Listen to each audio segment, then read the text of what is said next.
Pleased to meet you. My name is Thavien Yliaster. Today I'll be reading to you a short excerpt from my story, Status Unknown. Familiar scents lead to old friends with old wisdom.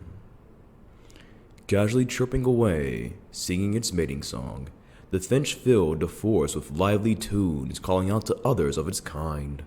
Hoping to find a reciprocating female, it danced, shook its feathers, twisted and turned from side to side, flashing its bright yellow colors. The wind shook the treetops, but below the canopy the air was smooth and still, covered in moss from the early morning shower followed by the mist. The trees and their branches glistened like dark emeralds in the rays that broke through their branches. The sound of the wind, the creaking of swaying tree limbs, and the finch's song filled the forest, until the finch stopped once a new voice joined the fray. It was a crying, a squalling as if the storm had struck. The cacophonous cries broke nature's rhythm. The wind seemed to stop eerily, the trees groaned no more, and the finch looked around curiously at who could be interrupting his song. There, on the forest floor, loosely swaddled in a dirtied, wet garment, lay a babe. Hunger and cold seemed to have struck it, reigning like heartless tyrants over its senses, only wanting for warmth, nourishment, and contact. The squealing infant bawled its heart out, yet there was no one around to answer the call. Not caring about the loudness of its hectoring competitor, the finch carried on with its song. Even with the forest and all its noise, the quietness was unusually calm. Normally, on a day so perfect, the finch would have to cry out over many competitors, both same and different alike. So now was the perfect time to capitalize on the silence of others. Even as the babe continued to cry away, shouting almost incessantly, the yellow finch continued its mating calls. Hopping out from its hole in the tree, it placed itself on the branch in the doll of emerald green moss that covered the branches of oaks and pines whose darkened, water-soaked bark seemed to absorb what little sunlight breached through the canopies.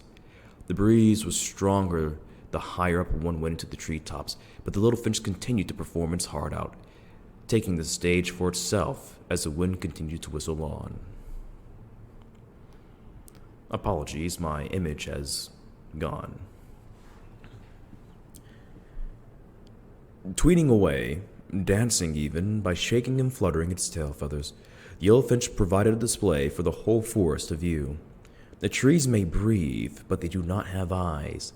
The only things watching them were the chipmunks, squirrels, mice, woodpeckers, and even the occasional owl that would peer from outside of their hiding holes. The day may have seemed perfect, but the briskness in the air brought an unusual sense of cold about it today. That and the babe had brought the smell of man with it, its odor tainting the forest. As if understanding that nobody would be coming for it, the babe whimpered and ceased to cry no more. With throat now sore, it coughed before shivering itself back to sleep on the cold forest floor. In its heart, it would hope to find warmth upon waking. Hearing the cooing of the babe, Yellowfinch sang its heart out, having triumphed, being the victor over its rival. Not even the trees nor the winds could provide as worthy opponents. The finch, the heroic bard of the forest, was victorious. Then it fell silent. Freezing in fear, twisting its head around, sensing imminent danger, the conqueror was now subjugated to the insufferable feeling of predation.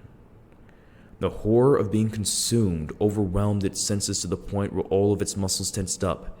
Then in one quick moment, it leapt back into its nest within the tree, yearning for safety. Looking out at the world, at the forest, facing the entrance of its nest, it went to assess its newfound threat. Buffeting against the wind, resisting the whistling current, a low rumbling set through the land, resonating within the trees, raising its wings up and rapidly descending, knocking branches out of the way with its immense body. A terror of the skies had descended upon what had been a calm forest floor.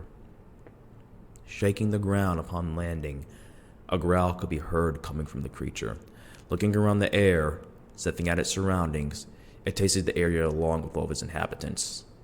Finch, squirrel, owl, chipmunk, woodpecker,